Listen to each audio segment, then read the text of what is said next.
Welcome to Just a Cup on Believe. I am Bryan Fetzer. This is a great organic conversation with some amazing people from all walks of sports. And today's guest, when you think advertising, when you think, you know, names on things, the first thing I think of is NASCAR. NASCAR, fast car, there's songs, there's everything. But advertising and NASCAR kind of go hand in hand. And today I have with me the director of partnerships from Joe Gibbs Racing, Tyler Stepp. And Tyler, I'm excited to have you on because there's more to you than just the partnerships piece, because how we got to know each other is in the sports world of track and field beyond that. So, Tyler, I'm excited to get a chance to talk to you and dive into NASCAR. Well, Bryan, thank you so much for having me on. I'm looking forward to it too, man. Continuing a conversation from a long, long time ago. It's good to catch up. Absolutely. Yeah. So, okay. So track and field athlete in college track and field coach, director of partnerships with NASCAR. I don't necessarily see the clear steps from one to the next. Well, there were no clear steps. It wasn't a master plan or anything that I had. If it was a master plan, I probably would have found a way to mess that up along the way. So luckily it happened, over time, partly on purpose, partly accidentally. So it was quite a journey. Obviously we discussed, I think you and I met each other sometime in the early mid 2000s. 20 years ago plus. Long time ago. I think you were at Mississippi State at the time. Is that right? I think that's right. Yep. Yeah, and I was in high school. Yeah, right. Lifetime ago. Exactly. Lifetime ago. Yeah. So yeah, a long journey. I'm excited to talk about. Is there anything specific that you'd like me to do? So when you start thinking about NASCAR, so you're in charge of sponsorships, right? And NASCAR is the iconic. Sure. Put things everywhere. Talladega Nights is one of my favorite movies of all time. And when I think of the Ricky Bobby, the Fig Newtons on the windshield, like that's just NASCAR. Yeah. We will sell you anything.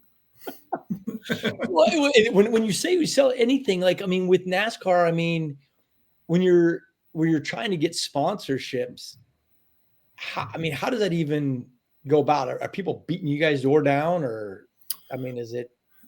Yeah. So we have a lot of people interested in what we do. We're such a unique asset in the market, right? Because what we do is marketing and advertising and visibility. Like that's our hallmark. That's what we're known for. And what you find as we've gone forward here is we've had to get better and better over time as the market has gotten more and more saturated, as you've noticed with NFL and NBA, and every sports property in the world has picked up on what NASCAR has done well and put their partners front and center. So a word that you'll hear me use throughout this interview a lot is the word partner, because we truly approach our sponsorship stuff as true partnerships because we have to. And Joe Gibbs Racing is a bit unique in the space because we are a premium property. We switched to Toyota as our manufacturer in 2008. Nobody's won more races since 2008 than Joe Gibbs Racing.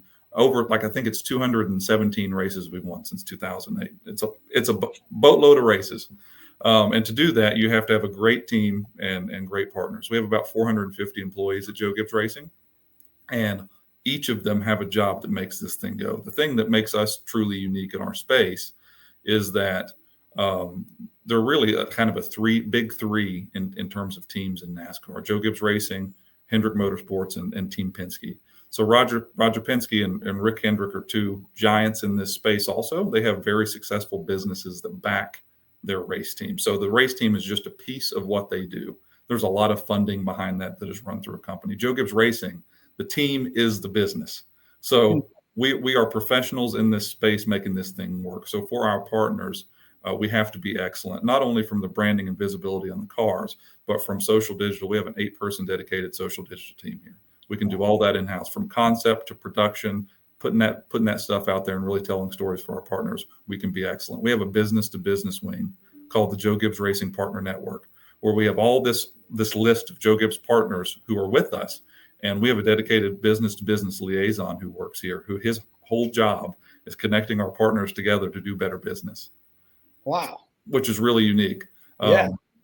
We just brought in a new logistics partner that's based out of Johns Creek, Georgia, called Saya, and their whole program is built around the idea of them doing business with all of our partners, because everybody ships. We were a FedEx partner for 20 years, and we generated hundreds of millions of dollars of reoccurring business for FedEx through our partnership. So it's unbelievable.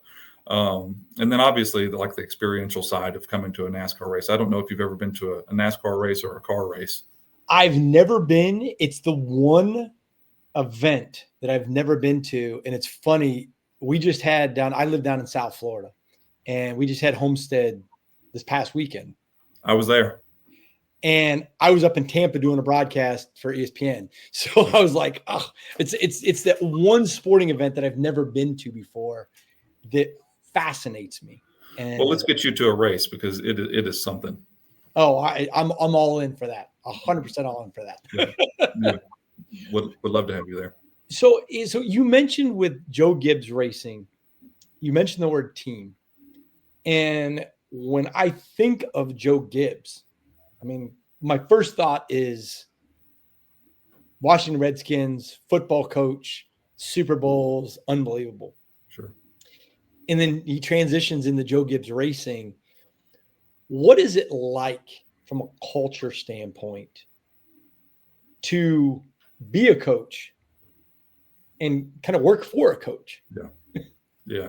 Well, that, to be honest with you, that was kind of my big driving factor in ending up here anyways, right? Because I had a lot of respect and admiration for Coach before I ever got here. As I got interested in the sport earlier in my life, I quickly kind of was drawn to Coach from the way that he does, the way he operates in his life, and then through his businesses. He talks about winning with people and investing in people and trusting people and letting people be great.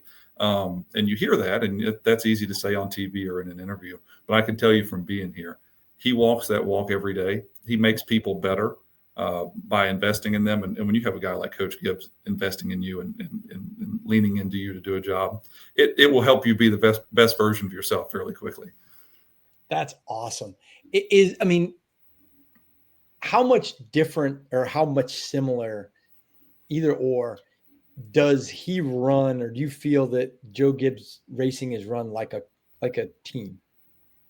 Yeah, I would say that it is run almost exactly like a team. I think the way he does, and you hear this a lot, the way he does anything is the way that he does everything. So when you're in the meetings, whether it's a good meeting or a bad meeting, Coach is one of the nicest men I've ever met. By the same hand there, he is an intense guy.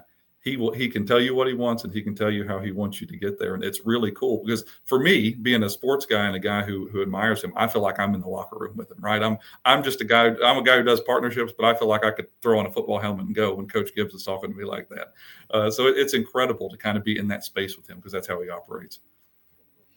How do you think being a coach prepared you from working with partnerships, selling partnerships? I think the thing about coaching that has really transferred over here well is being a good listener. And that's something that every coach who I ever mentored while I was coach, that was a message that I got across, is particularly with recruiting, right? Because what I do is essentially recruiting big business to come over here. And that was something I leaned hard into as a coach. And I know that you did too, because you recruit. I've heard you do your deal, and you're really good at it, right? So I know that matters. But being a good listener is kind of the hallmark of that. So when I speak to somebody, whether I'm coaching or I'm doing my job now, I don't go in with some boilerplate pitch and say, here's what you need. My first conversations with anybody, I'd ask a lot of questions, because I have to, because I don't know what's important to you, and what's important to you is what matters. And then I try to build everything off of that. That makes a lot of sense. I mean, have you seen that there's more individuals that have been in coaching that are in the sport of NASCAR, or are you a lonesome dove? No, not so many coaches, but a lot of athletes, because the competitive atmosphere that sports generates is very great for this. Because whether you're selling sponsorship or driving a car, we live in this snow globe. All the teams, which makes NASCAR unique, are based kind of in this Charlotte metro area. So it's kind of this very tight knit group. We're almost like a traveling circus, right? We go to place all over the country, and we have this national footprint, but we're all in this one spot, and that makes things more competitive, because people will leave a job and go to a different team and whatever. So the competitive nature in every facet of this lends itself to people who can deliver under pressure and are used to that. We're going to take a break, but I want to get back and talk to you more about the Charlotte NASCAR experience, and then also the comparisons with track and field, which you kind of see where I'm going to get to it Sure. in a second. But I think it definitely flows together. You're listening to Just a Cup on Believe. Hey, make sure you subscribe, like, share, help this podcast continue to grow. You can get us on anywhere you find podcasts, Apple, Spotify, but we're also on YouTube as well if you like to see the video version. And hopefully you'll keep Just a Cup in the forefront. I have Tyler Stepp with me right now, the Director of Partnership for NASCAR, for Joe Gibbs Racing in NASCAR. And you were just talking about Charlotte kind of being the hub of NASCAR, really. And I lived in Davidson for a quick minute, and coached at Gardner Webb, so I've kind of been around it a little bit. But why is it that kind of that area has just kind of become the mecca for racing, for NASCAR racing specifically? Yeah, so NASCAR was born in I'll keep this short because I could go on and on as a fan, right? I'll keep it short. But NASCAR was born in the Southeast, and so when the France family who started NASCAR, they kind of put their roots in the Charlotte area. So everything kind of just grew where it was. When NASCAR, 50 years ago or 60 years ago, before airplane travel and things were so much more, so much easier to kind of get your hands around. Everything was just based here by proximity. Everything was close. So most of the races were regional. All the teams were regional. So as the footprint grew, the teams stayed. The races got bigger. Everything grew into this big national behemoth that is NASCAR now. But the teams just kind of stayed here. So our Hall of Fame is here. We have headquarters here. All the teams are located here. It's really unique in that way that you can get so much in one place from one sport. Interesting. So I was talking to a college basketball coach. It's a close friend. And we're talking about the differences of coaching in track and field as opposed to basketball. Because he's like, man, it seems like everybody, on a pretty good level in the sport of track and field. He's like, we don't ever do that in basketball. And I was trying to explain to him the fact that you're at a track meet for 5 or 6 hours, and you might have a long jump going on. So you're talking to long jump coaches because your kid might jump once every, 5-10 minutes. So you're just kind of standing there. And I think NASCAR seems to be something that's a little more similar because you're at a track for days. Yeah. So it has to be kind of that same kind of feeling. There's very few sports that kind of lend themselves to that per se. Yeah. Am I off or am I on with that? No, you're all over it. That's true. The days are long at the track. I mean, you're there 2, 3, 4 days on a weekend, depending on the weekend. Again, I kind of referenced us as a traveling circus. So it's funny for me, having not been in it so long. You can be in Daytona or you can be in Sonoma, California. The people are the same. You see the same people there. The same people there every weekend. So yeah, that makes it really, really similar to track and field. Have you started developing those? I call them the track friendships with other people in the sport. Yeah, I have. Yeah, right. Yeah, you almost have to make it work here. I mean, there's so many pieces from the folks who work with different teams, or people who work with the tracks, or people who work with the league of NASCAR itself, to make this thing work, particularly with partnerships. these partnerships are so detailed in what you're trying to provide for your partner. You have to know everybody to kind of get these things done, to over deliver for your partner. And coming from track and field, I do know the value of growing your network and having people there for you to reach out to for help. I mean, that's kind of the thing that you get. There was so much give and take in track and field, and I felt like I was given more than I could give back, and I feel very blessed to have had that opportunity. So I try to be a good player inside this sphere now, give and take when I can. Right. Yeah, but that's certainly how I try to operate. So you'd mentioned there's a lot of athletes, in NASCAR.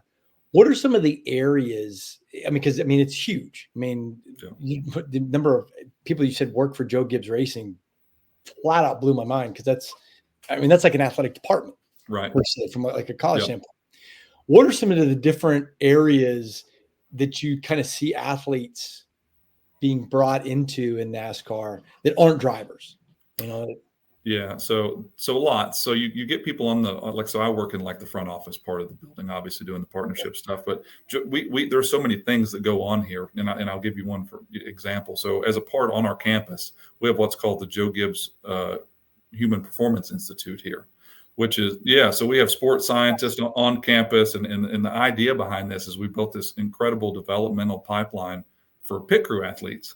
So all these guys who've gotten out of college, basketball players and football players, we'll have people like go scout the NFL Combine and bring these incredible athletes in, and put them in our development pipeline and develop these guys to be on our pit crews. Because back in the day, the guys servicing the car used to be like the guys, who were the crew chief or mechanics or whatever.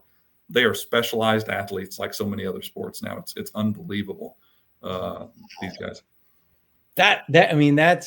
It makes sense because of the speed and the efficiency which you got to do things. And you're lugging a tire, you're lugging a jack. Those things aren't like 2 pounds. Those things are heavy. So it'll have to be somebody special to be able to do that. Yeah, incredible athletes, and they're filtering through all the time. So as I've gotten to talk about those relationships, it's been incredible for me to meet these guys and hear their stories and hear about all the things that they did. Division I football guys who've been on national championship teams with Nick Saban, and all these guys who've done all these things. Wow. Then they end up in Huntersville, North Carolina, which is where our shop is located. It's crazy how all those things come together. Now, did you grow up a NASCAR fan? No. So talk about the kind of the crossover with track and field and NASCAR. So I started out at University of Tennessee and ended up at East Tennessee State University, where I finished. East Tennessee State is very close to Bristol Motor Speedway. As a part of a fundraiser for our team, we had to do like suite security, which basically at the time was just sitting in the suite watching a race at Bristol Motor Speedway. and my grandparents watched racing, but no involvement whatsoever by me. I go to this thing, I'm like, this is the coolest thing I've ever seen. I was like, I'm going to start getting into this. And my roommate at the time, I told him, was like, we're gonna do this the weird way. It's like, we're gonna just declare we're gonna be NASCAR fans. We're gonna start following it now, and we did. And he and I are still big buddies and all that stuff. But we got into it there, and I followed it since then. So I was 20 years old, I guess. I mean, you might not be allowed to answer this, but do you have a favorite track, or is there a favorite race throughout the country? Yeah. So the photo that you see behind me there, the picture you see behind me, that's Bristol Motor Speedway. So that's where it all started. So there's a lot of nostalgia that plays into that. It is one of the more popular races on the circuit, particularly the Bristol Night Race, which is shown in that picture. Without a doubt, I couldn't be more biased on it, but that's my favorite. Do you think, because Bristol Motor Speedway has kind of shifted and done some other things. I shouldn't say shifted, but it's done some unique. The Reds are playing baseball there this year. Yep. And you had the Tennessee football game there. Like, the uniqueness of that's NASCAR's always way out there on doing stuff that other sports end up doing. Yeah. We're fortunate to have people in the industry who are willing to take big swings and look outside the box and do things. In anything that Bristol's touched, Bristol's such an iconic venue in and of itself that anything that they do, it goes. That big football game between the Battle at Bristol, I think it was, Tennessee and Virginia Tech. I think there was 150,000 people there, which is crazy. I can't stand Virginia Tech because of my Virginia days. Yeah. But I watched it. I was enthralled by it. I'm so excited to watch the baseball game, the Braves and the Reds. Yeah. I'm so curious how they're going to put that together because of, that place is huge. So it's going to be a spectacle. So, okay, now I'm going to ask you another question here when it involves NASCAR, because NASCAR has produced some incredible movies. Yes. What's your favorite NASCAR-based movie? I'm a comedy movie guy, so without a doubt, hands down, Talladega Nights is my movie.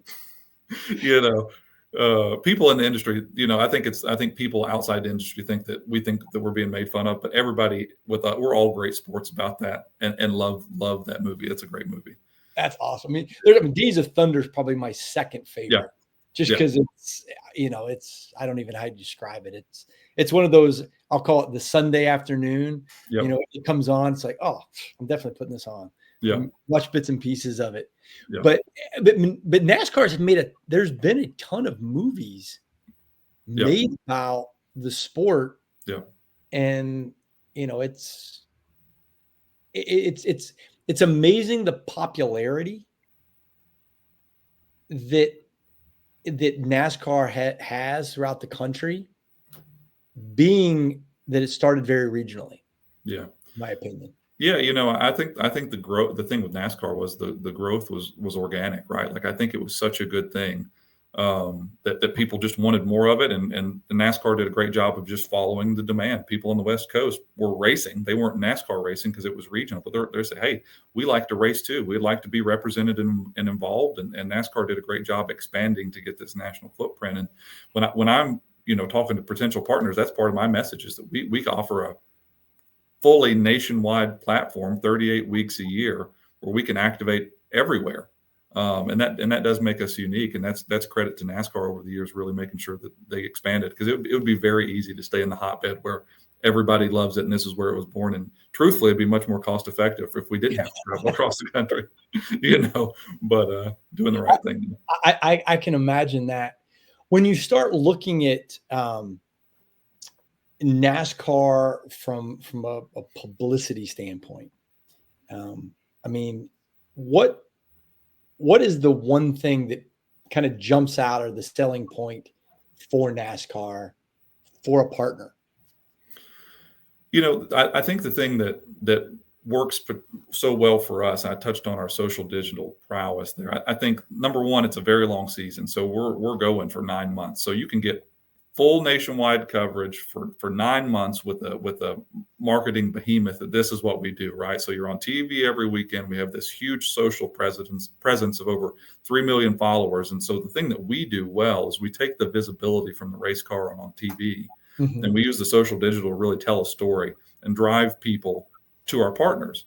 And that's something that makes us pretty darn special, is that we work so hard for our partners. I mean, because I'm going to be biased again, so just be ready for that. It's okay. we're going to work harder for you than a jersey patch. We're going to tell your story, and in NASCAR, you are the team. And so Dave Alpern, who's our president, tells a really great story about FedEx. We have a driver named Denny Hamlin, who's one of the winningest drivers of all time. He's won 3 Daytona 500s. One of the Daytona 500s in particular, Dave Alpern sitting up there with the C-suite execs from FedEx. Denny wins the race. The executives are crying. They're crying because they're so happy, because they are the team. Denny hops out of the car, does a celebration. He's saying, "Thank you to this FedEx team for this amazing opportunity," and whatever. So you are the team. So what makes us different is this is as close to ownership in a professional sports team as you can get as a partner. That's amazing. I mean, that is because I started thinking of the different iconic drivers, and I'm relating them to a brand. Yes. Yep. I mean, I can sit and go through, and I wouldn't necessarily say them all on team, but because I wouldn't say I'm a huge NASCAR fan, but I'm mesmerized by it. Yeah. Because it's just so unique. It's so different, and spending so much time as a coach in the South, Virginia, North Carolina, Mississippi, you're around now. I live in Florida. I mean, you're around it a lot, and it's the start of racing is mind blowing itself. Yeah. When you think of the origins of racing, kind of like the origins of track and field. Yeah. There was legit purposes, for running a marathon. Yeah. Well, driving fast in a car wasn't, just because you wanted to drive fast in the car. You were accomplishing a purpose. There was necessity behind that. Yeah. There was necessity behind the origin of that. So give me, I mean, because it's a NASCAR weekend. I mean, Yeah. when you're going to a race, I mean, you see the iconic views of all the RV trailers and everything that's out there. What's a normal weekend like in the sport of NASCAR? It depends what view you're looking from. If I could give somebody advice, if I could go back in time 10 years Yeah. or give another, so I'm 34 years old. If I could give a 24-year-old guy advice on how to enjoy racing, I would say either buy a camper or find a buddy with a camper, go camp at a racetrack, because it does become this event that just transcends a race. You have all this time outside with your friends and you get this real tailgating atmosphere. I think that's kind of the undersold part of this whole thing. If you like tailgating and just like a sports atmosphere, you have an incredible opportunity for days on end, because any given weekend, there are 3 traveling like national series in NASCAR. You have the Truck Series, the Xfinity Series, and the Cup Series, which is the Premier Series. And they do a great job running those together concurrently throughout the weekend. So a lot of weekends, it's Friday, Saturday, Sunday. You're racing every night. Wow. So you could get in on Friday, like at noon, and you could get 3 days of racing, 3 days of tailgating, camping, the whole deal. And there are a lot of nice campgrounds and really great experiences that you have. And the experiential part of NASCAR, even if you're going as a corporate partner and not a fan, is incredible. And that's something that I always share with people when I take them to the racetrack for the first time. So when you come with me to the racetrack, I will say, remember how this makes you feel the first time you see it. This is what you're sharing with everybody. This is the power of this. It's so much different than going to a sporting event that you've been to 400 of. The sounds and the smells and those things are the things you take away with you. Yeah, no, I mean, my brother used to work with Lowe's, Oh, and, yeah. and did a bunch of things living in the greater Charlottesville area. He was with DeWalt and Yeah. so forth. So Yeah. he's been around those kind of things. And I think my brother was in the military. I think he actually parachuted out of a helicopter at the race in Charlotte one time or Oh, something, yeah. which is very interesting. And which is going to kind of lead me into my next question is, why do you think NASCAR has such a patriotic feel to it? I mean, it's, I don't know. I mean, when you think about it, it seems very patriotic in a lot of ways. Yeah, I think a lot of it is due to where, like, the southeastern footprint where that started. I would say generally, if you're looking at a map of the United States, and you could probably attest to this from living in the Southeast, it's a patriotic group of people, right? Like, that is kind of their hallmark. I think they are tailored to blue collar Americans, and I think blue collar Americans identify really well with the military and have a lot of respect for the country and those things. So that's a resounding piece of what people like about this. In fact, when we were at the Daytona 500 just a couple months ago, the president of the United States was there and Yes. made an appearance there, which was really great that he took the time out of his day to do that. And even when he was not the president last year, he came to Charlotte and was walking on pit road with us and having representation. I mean, we lean fully into that side of things, and I think that's a neat thing. It definitely is. It's I get fired up. I'm not Yeah, gonna lie. It's sure. it's one thing. So I always kind of let people get out on one question is advice Okay. to the younger you. Yep. What advice would you give to the younger you hey, I wanted to get into coaching. I'm in a different, occupation now, or just in general, what advice would you give to the younger you knowing what you've gone through so far? Yeah, that's a great question. And I have an answer for this. And this was something that I spoke to hundreds of college kids about while I was coaching. And I talked to everybody, and I apply it to my own life. My wife and I talk about it. And I would tell people to try to be as keenly aware of your reality. And that's a fluid thing to say, but like where you are in your job, where you are in your relationships, if you're an athlete, where you are in your competitive life, try to understand where you are. And everybody preaches dream big and all that, and I do too. But the biggest thing of dreaming big is knowing where you are right now. Because I think if you know where you are right now, I think that helps you have a more targeted next step, and it allows you to have actions with predictable outcomes. And that's my way of always getting through things and accomplishing things, understanding where I am, understanding where I want to go. And I think people get so caught up in understanding what they want, they don't understand what the first step is. And sometimes the first step in getting going on a big goal can be tough, but there always is a first step. So find what that is and take one good one at a time, and always continue to evaluate where you are, what that next step is, and what is it that you're trying to do. That's pretty good advice. I have to go back and take some notes on that. And start telling some people about it. Yeah. Hey, Tyler, thank you so much for jumping on Just a Cup with us and sharing NASCAR, giving some insight that I think a lot of people, want to know, but didn't really know. And just the whole aspect of everything. Just thank you so much. Where's the next couple of NASCAR races? Yep. So next race is in Martinsville, Virginia. I have a schedule right here because I can't remember anything. We'll be in Darlington, South Carolina the weekend after that, and then Bristol the weekend after that. I'm serious about this. I appreciate you having me on here so much. I want you to feel and understand what this whole thing is like. I'd love to have you for a weekend and have you as my special guest and bring you to that. So I'll shoot you the schedule. And you can tell me which one works best for you. We're coming to Daytona again. I have schedules on both sides of me here. In August, that's a long ways away. We can talk about that. I'd love to get you to a race. We're going to make that work. That would be fantastic. That would be fantastic. Tyler, thank you so much. Hey, thank you guys for listening to Just a Cup on Believe.